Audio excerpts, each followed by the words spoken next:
मेरे प्यारे देशवासियों, नमस्कार। मन की बात में आपका एक बार फिर स्वागत है। नवंबर का महीना बहुत सी प्रेरणाएं लेकर आया। कुछ दिन पहले ही 26 नवंबर को संविधान दिवस पर सेंट्रल हॉल में विशेष कार्यक्रम का आयोजन हुआ। वंदे मातरम के 150 वर्ष होने पर पूरे देश में होने वाले कार्यक्रमों की शानदार शुरुआत हुई। 25 नवंबर को अयोध्या में राम मंदिर पर धर्म ध्वजा का आरोहण हुआ। इसी दिन कुरुक्षेत्र के ज्योतिसर में पांचजन्य स्मारक का लोकार्पण हुआ। साथियों, कुछ दिन पहले मैंने हैदराबाद में दुनिया की सबसे बड़ी लीप इंजन एमआरओ फैसिलिटी का उद्घाटन किया है। एयरक्राफ्ट की मेंटेनेंस, रिपेयर एंड ओवरहॉल के सेक्टर में भारत ने ये बहुत बड़ा कदम उठाया है। पिछले हफ्ते मुंबई में एक कार्यक्रम के दौरान आईएनएस माहे को भारतीय नौसेना में शामिल किया गया। पिछले ही हफ्ते भारत के स्पेस इकोसिस्टम को स्काई रूट के इंफिनिटी कैंपस ने नई उड़ान दी है। ये भारत की नई सोच, इनोवेशन और यूथ पावर का प्रतिबिंब बना है। साथियों, कृषि क्षेत्र में भी देश ने बड़ी उपलब्धि हासिल की। भारत ने 357 मिलियन टन के खाद्यान्न उत्पादन के साथ एक ऐतिहासिक रिकॉर्ड बनाया है। 357 मिलियन टन। 10 साल पहले की तुलना में भारत का खाद्यान्न उत्पादन 100 मिलियन टन और बढ़ गया है। खेलों की दुनिया में भी भारत का परचम लहराया है। कुछ दिन पहले ही भारत को कॉमनवेल्थ खेलों की मेजबानी का भी ऐलान हुआ। ये उपलब्धियां देश की है, देशवासियों की है और मन की बात देश के लोगों की ऐसी उपलब्धियों को, लोगों के सामूहिक प्रयासों को जन सामान्य के सामने लाने का एक बेहतरीन मंच है। साथियों, अगर मन में लगन हो, सामूहिक शक्ति पर, टीम की तरह काम करने पर विश्वास हो, गिरकर फिर से उठ खड़े होने का साहस हो, तो कठिन से कठिन काम में भी सफलता सुनिश्चित हो जाती है। आप उस दौर की कल्पना करिए जब सैटेलाइट नहीं थी, जीपीएस सिस्टम नहीं था, नेविगेशन की कोई सुविधाएं नहीं होती थी। तब भी हमारे नाविक बड़े बड़े जहाज लेकर समंदर में निकल जाते थे और तय स्थानों पर पहुंचते थे। अब समंदर से आगे बढ़कर दुनिया के देश अंतरिक्ष की अनंत ऊंचाई को नाप रहे हैं। चुनौती वहां भी वही है। न जीपीएस सिस्टम है, न संचार की वैसी व्यवस्थाएं हैं। फिर हम कैसे आगे बढ़ेंगे? साथियों, कुछ दिनों पहले सोशल मीडिया पर एक वीडियो ने मेरा ध्यान खींचा। ये वीडियो इसरो की एक अनोखी ड्रोन प्रतियोगिता का था। इस वीडियो में हमारे देश के युवा और खासकर हमारे जैन जी मंगल ग्रह जैसी परिस्थितियों में ड्रोन उड़ाने की कोशिश कर रहे थे। ड्रोन उड़ते थे, कुछ पल संतुलन में रहते थे, फिर अचानक जमीन पर गिर पड़ते थे। जानते हैं क्यों? क्योंकि यहां जो ड्रोन उड़ रहे थे उनमें जीपीएस का सपोर्ट बिल्कुल नहीं था। मंगल ग्रह पर जीपीएस संभव नहीं, इसलिए ड्रोन को कोई बाहरी संकेत या गाइडेंस नहीं मिल सकता। ड्रोन को अपने कैमरे और इन बिल्ड सॉफ्टवेयर के सहारे उड़ना था। उस छोटे से ड्रोन को जमीन के पैटर्न पहचानने थे, ऊंचाई मापनी थी, बाधाएं समझनी थी और खुद ही सुरक्षित उतरने का रास्ता ढूंढना था। इसलिए ड्रोन भी एक के बाद एक गिरे जा रहे थे। साथियों, इस प्रतियोगिता में पुणे के युवाओं की एक टीम ने कुछ हद तक सफलता पाई। उनका ड्रोन भी कई बार गिरा, क्रैश हुआ, पर उन्होंने हार नहीं मानी। कई बार के प्रयास के बाद इस टीम का ड्रोन मंगल ग्रह की परिस्थिति में कुछ देर उड़ने में कामयाब रहा। साथियों, ये वीडियो देखते हुए मेरे मन में एक और दृश्य उभर आया। वो दिन जब चंद्रयान 2 संपर्क से बाहर हो गया था। उस दिन पूरा देश और खासकर वैज्ञानिक कुछ पल के लिए निराश हुए थे। लेकिन साथियों, असफलता ने उन्हें रोका नहीं। उसी दिन उन्होंने चंद्रयान-3 की सफलता की कहानी लिखनी शुरू कर दी। यही कारण है कि जब चंद्रयान-3 ने सफल लैंडिंग की तो वो सिर्फ एक मिशन की सफलता नहीं थी, वो तो असफलता से निकलकर बनाए गए विश्वास की सफलता थी। इस वीडियो में जो युवा दिख रहे हैं, उनकी आंखों में मुझे वही चमक दिखाई दी। हर बार जब मैं हमारे युवाओं की लगन और वैज्ञानिकों के समर्पण को देखता हूं, तो मन उत्साह से भर जाता है। युवाओं की यही लगन विकसित भारत की बहुत बड़ी शक्ति है। मेरे प्यारे देशवासियों, आप सभी शहद की मिठास से जरूर परिचित होंगे, लेकिन अक्सर हमें ये नहीं पता चलता इसके पीछे कितने लोगों की मेहनत है, कितनी परंपराएं हैं और प्रकृति के साथ कितना सुंदर तालमेल है। साथियों, जम्मू कश्मीर के पहाड़ी इलाकों में वन तुलसी यानी सुलाई के फूलों से यहाँ की मधुमक्खियां बेहद अनोखा शहद बनाती हैं। ये सफेद रंग का शहद होता है जिसे रामबन सुलाई हनी कहा जाता है। कुछ वर्षों पहले ही रामबन सुलाई हनी को जीआई टैग मिला है। इसके बाद इस शहद की पहचान पूरे देश में बन रही है। साथियों, दक्षिण कन्नड़ा जिले के पुत्तूर में वहां की वनस्पतियां शहद उत्पादन के लिए उत्कृष्ट मानी जाती हैं। यहाँ ग्रामजन्य नाम की किसान संस्था इस प्राकृतिक उपहार को नई दिशा दे रही है। ग्रामजन्य ने यहाँ एक आधुनिक प्रोसेसिंग यूनिट बनाया। लैब, बॉटलिंग, स्टोरेज और डिजिटल ट्रैकिंग जैसी सुविधाएं जोड़ी गई। अब यही शहद ब्रांडेड उत्पाद बनकर गांवों से शहरों तक पहुंच रहा है। इस प्रयास का लाभ 2,500 से अधिक किसानों को मिला है।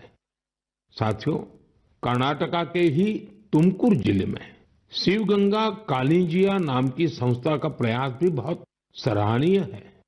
इनके द्वारा यहाँ हर सदस्य को शुरुआत में 2 बी बॉक्सेस दिए जाते हैं।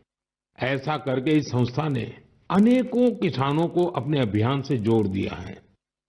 अब इस संस्था से जुड़े किसान मिलकर शहद निकालते हैं, बेहतरीन पैकेजिंग करते हैं और स्थानीय बाजार तक पहुंचाते हैं। इससे उन्हें लाखों की कमाई भी हो रही है। ऐसा ही एक उदाहरण नागालैंड के क्लिफ हनी हंटिंग का है। नागालैंड के चोकलांगन गांव में खियामनी यांगन जनजाति सदियों से शहद निकालने का काम करती आई है। यहाँ मधुमक्खियों पेड़ों पर नहीं बल्कि ऊंची चट्टानों पर अपने घर बनाती हैं। इसलिए शहद निकालने का काम भी बहुत जोखिम भरा होता है। इसलिए यहाँ के लोग मधुमक्खियों से पहले सौम्यता से बात करते हैं, उनसे अनुमति लेते हैं, उन्हें बताते हैं कि आज वे शहद लेने आए हैं। इसके बाद शहद निकालते हैं। साथियों, आज भारत हनी प्रोडक्शन में नए रिकॉर्ड बना रहा है। 11 साल पहले देश में हनी का उत्पादन 74,000 मैट्रिक टन था। अब ये बढ़कर 1.5 लाख मैट्रिक टन से भी ज्यादा हो गया है। बीते कुछ वर्षों में शहद का एक्सपोर्ट भी 3 गुना से ज्यादा बढ़ गया है। हनी मिशन कार्यक्रम के तहत खादी ग्रामोद्योग ने भी 2.25 लाख से ज्यादा बी बॉक्सेस लोगों में बांटे हैं। इससे हजारों लोगों को रोजगार के नए अवसर मिले हैं। यानी देश के अलग अलग कोनों में शहद की मिठास भी बढ़ रही है और ये मिठास किसानों की आय भी बढ़ा रही है। मेरे प्यारे देशवासियों, हरियाणा के कुरुक्षेत्र में महाभारत का युद्ध हुआ था, ये हम सभी जानते हैं। लेकिन युद्ध के इस अनुभव को अब आप वहां महाभारत अनुभव केंद्र में भी साक्षात महसूस कर सकते हैं। इस अनुभव केंद्र में महाभारत की गाथा को 3D light and sound show और डिजिटल टेक्निक से दिखाया जा रहा है। 25 नवंबर को जब मैं कुरुक्षेत्र गया था तो इस अनुभव केंद्र के अनुभव ने मुझे आनंद से भर दिया था। साथियों, कुरुक्षेत्र में ब्रह्म सरोवर पर आयोजित अंतर्राष्ट्रीय गीता महोत्सव में शामिल होना भी मेरे लिए बहुत विशेष रहा। मैं ये देखकर बहुत प्रभावित हुआ कि कैसे दुनिया भर के लोग दिव्य ग्रंथ गीता से प्रेरित हो रहे हैं। इस महोत्सव में यूरोप और सेंट्रल एशिया सहित विश्व के कई देशों के लोगों की भागीदारी रही। इस महीने की शुरुआत में सऊदी अरब में पहली बार किसी सार्वजनिक मंच पर गीता की प्रस्तुति की गई है। यूरोप के लातविया में भी एक यादगार गीता महोत्सव आयोजित किया गया। इस महोत्सव में लातविया, एस्टोनिया, लिथुआनिया और अल्जीरिया के कलाकारों ने बढ़ चढ़कर के हिस्सा लिया। साथियों, भारत की महान संस्कृति में शांति और करुणा का भाव सर्वोपरि रहा है। आप दूसरे विश्व युद्ध की कल्पना कीजिए, जब चारों ओर विनाश का भयावह माहौल बना हुआ था।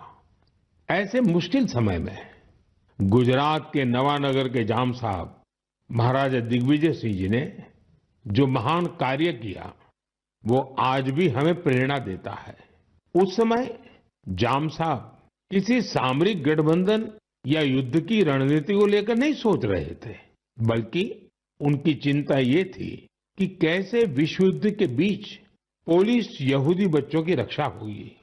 उन्होंने गुजरात में तब हजारों बच्चों को शरण देकर उन्हें नया जीवन दिया, जो आज भी एक मिसाल है। कुछ दिन पहले दक्षिणी इजराइल के मोशाव नेवातिम में जाम साहब की प्रतिमा का अनावरण किया गया। यह बहुत ही विशेष सम्मान था।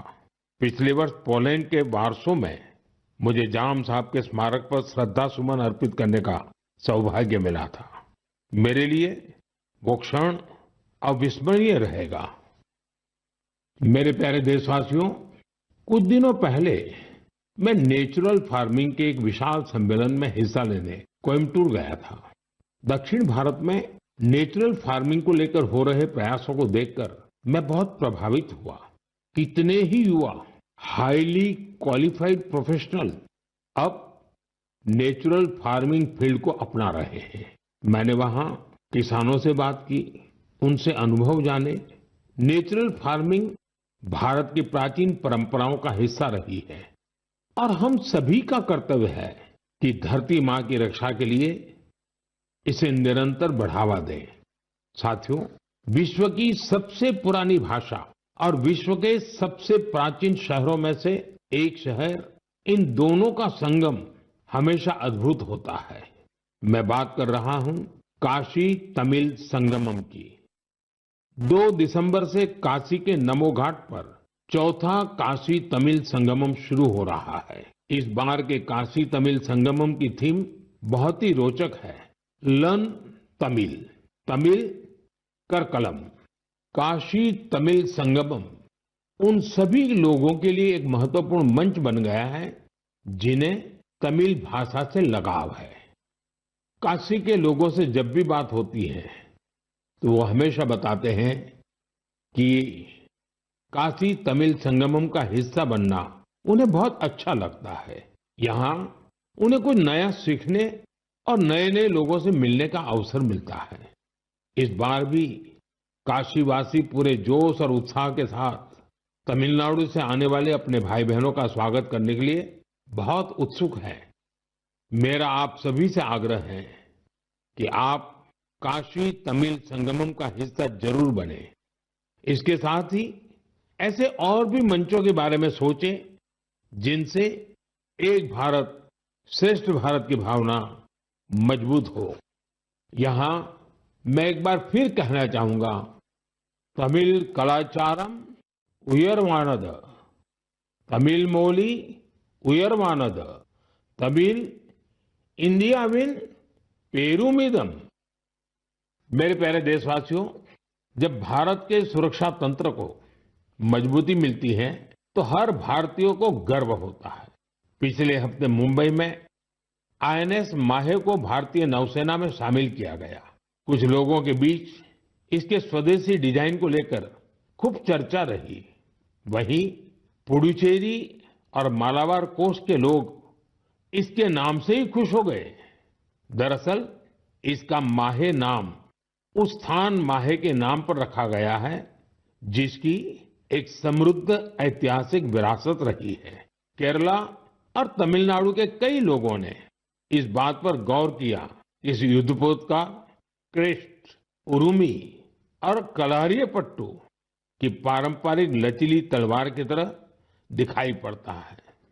ये हम सबके लिए गर्व की बात है कि हमारी नौसेना बहुत ही तेजी से आत्मनिर्भरता की ओर कदम बढ़ा रही है। 4 दिसंबर को हम नौसेना दिवस भी मनाने जा रहे हैं। ये अवसर हमारे सैनिकों के अदम्य साहस और पराक्रम को सम्मान देने का एक खास दिन है। साथियों, जो लोग नेवी से जुड़े टूरिज्म में रुचि रखते हैं, उनके लिए हमारे देश में बहुत सी जगह हैं जहां जाकर उन्हें बहुत कुछ सीखने को मिलेगा। देश के पश्चिमी तट पर गुजरात के सोमनाथ के पास एक जिला है दीव। दीव में आईएनएस खुखरी को समर्पित खुखरी मेमोरियल एंड म्यूजियम है।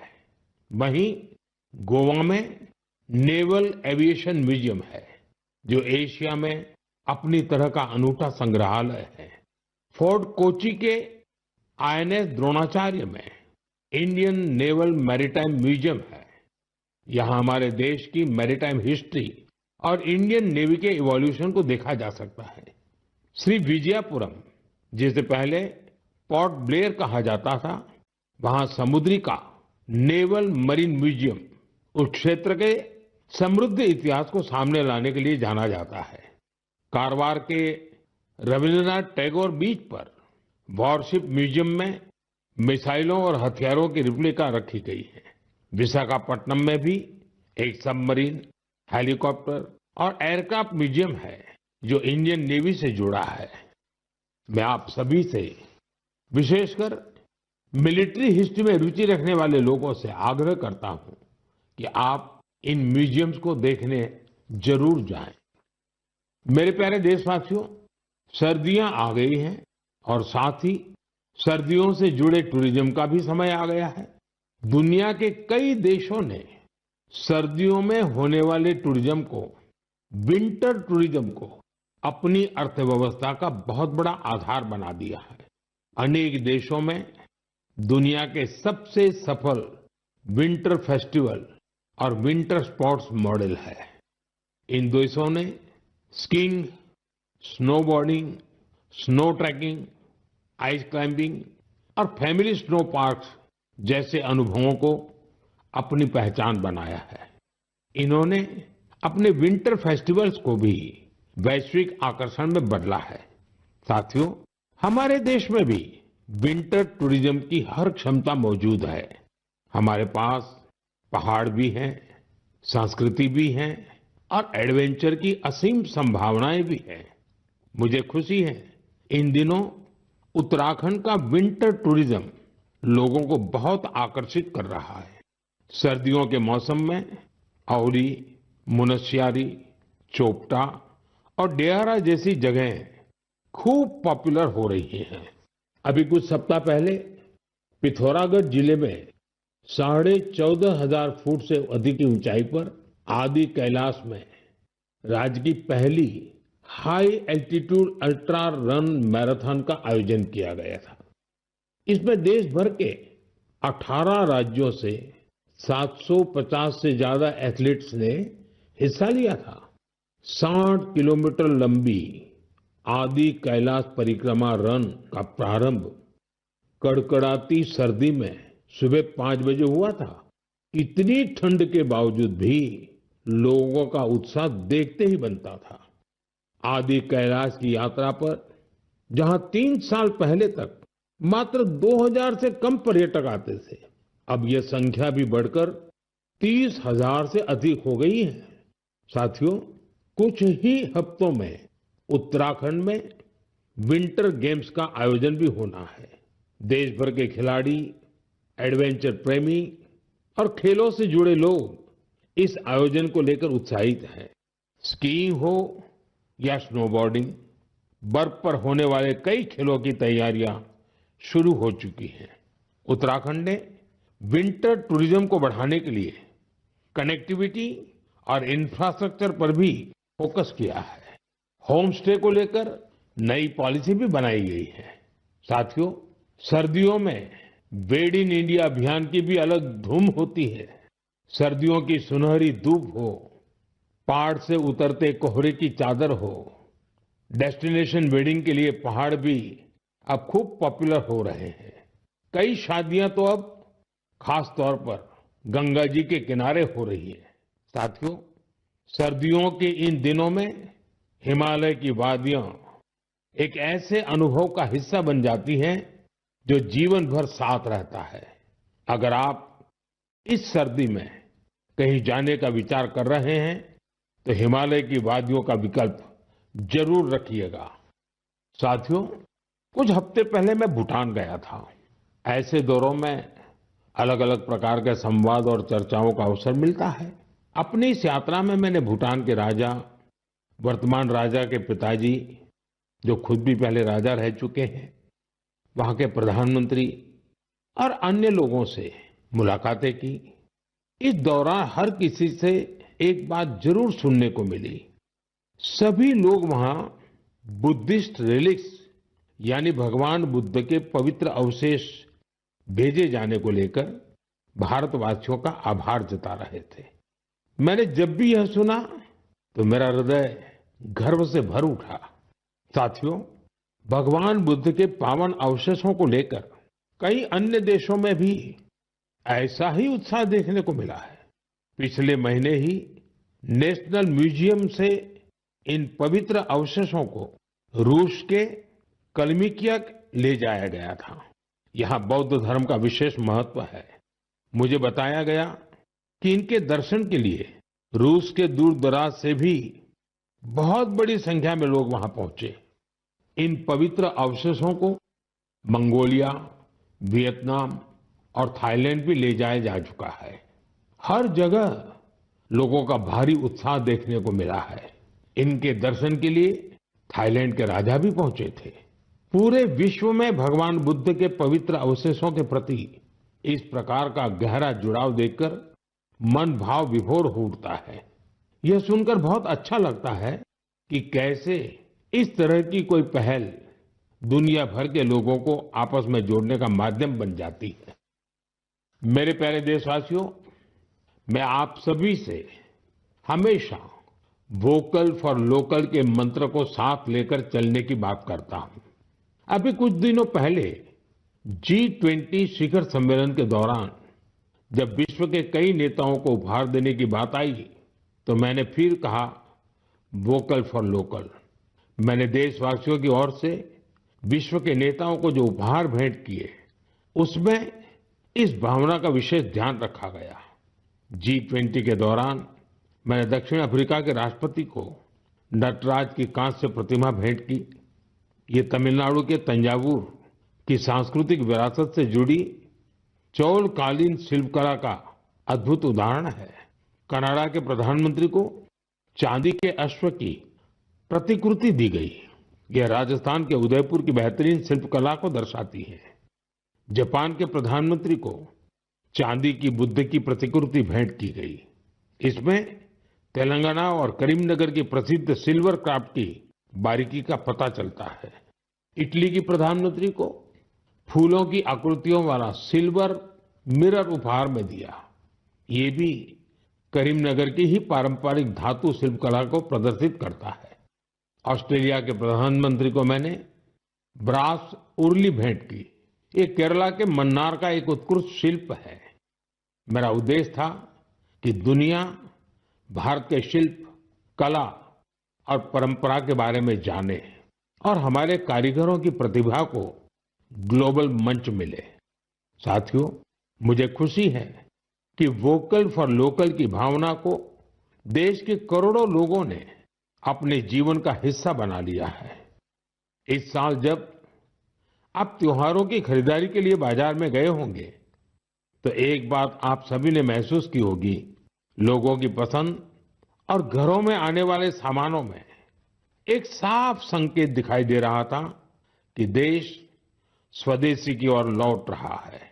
लोग अपने मन से भारतीय उत्पादों को चुन रहे थे। इस बदलाव को छोटे से छोटे दुकानदार ने भी महसूस किया। इस बार युवाओं ने भी वोकल फॉर लोकल अभियान को गति दी। आने वाले कुछ दिन में क्रिसमस और नए वर्ष पर खरीदारी का नया दौर शुरू होने वाला है। मैं आपको फिर याद दिलाऊंगा, वोकल फॉर लोकल का मंत्र याद रखें।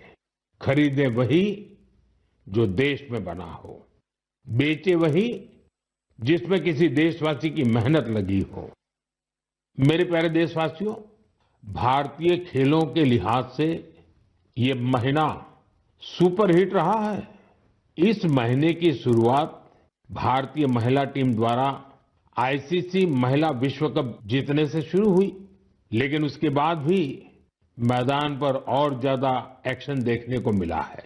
कुछ दिन पहले ही टोक्यो में डेफ ओलंपिक्स हुए हैं, जहां भारत ने अपना अब तक का सर्वश्रेष्ठ प्रदर्शन करते हुए 20 मेडल जीते हैं। हमारी महिला खिलाड़ियों ने भी कबड्डी वर्ल्ड कप जीतकर इतिहास ही रच दिया। पूरे टूर्नामेंट में उन्होंने बेहतरीन प्रदर्शन करके हर भारतवासी का मन जीत लिया। वर्ल्ड बॉक्सिंग कप फाइनल्स में भी हमारे खिलाड़ियों का प्रदर्शन शानदार रहा, जहां उन्होंने 20 मेडल जीते। साथियों, जिस बात की और भी अधिक चर्चा हो रही है वो है हमारी महिला टीम का ब्लाइंड क्रिकेट वर्ल्ड कप जीतना। बड़ी बात यह है कि हमारी इस टीम ने बिना एक भी मैच हारे इस टूर्नामेंट को जीता है। देशवासियों को इस टीम के हर खिलाड़ी पर बहुत गर्व है। मेरी इस टीम से प्रधानमंत्री निवास पर मुलाकात हुई। वाकई इस टीम का हौसला, उनका जज्बा हमें बहुत कुछ सिखाता है। यह विजय हमारे खेल इतिहास की सबसे बड़ी जीतों में से एक है, जो हर भारतीय को प्रेरित करती रहेगी। साथियों, आजकल हमारे देश में इंड्योरेंस स्पोर्ट्स की एक नई खेल संस्कृति भी तेजी से उभर रही है। इंड्योरेंस स्पोर्ट्स से मेरा मतलब ऐसी स्पोर्ट्स एक्टिविटीज से है जिनमें आपकी लिमिट्स की परख होती है। कुछ साल पहले तक मैराथन और बाइकेथॉन जैसे खास इवेंट कुछ विशेष लोगों तक ही सीमित थे, लेकिन अब बहुत कुछ बदल चुका है। मुझे बताया गया है कि देश भर में हर महीने 1500 से ज्यादा इंड्योरेंस स्पोर्ट्स का आयोजन होता है। इन इवेंट्स में हिस्सा लेने के लिए एथलीट्स दूर दूर तक जाते हैं।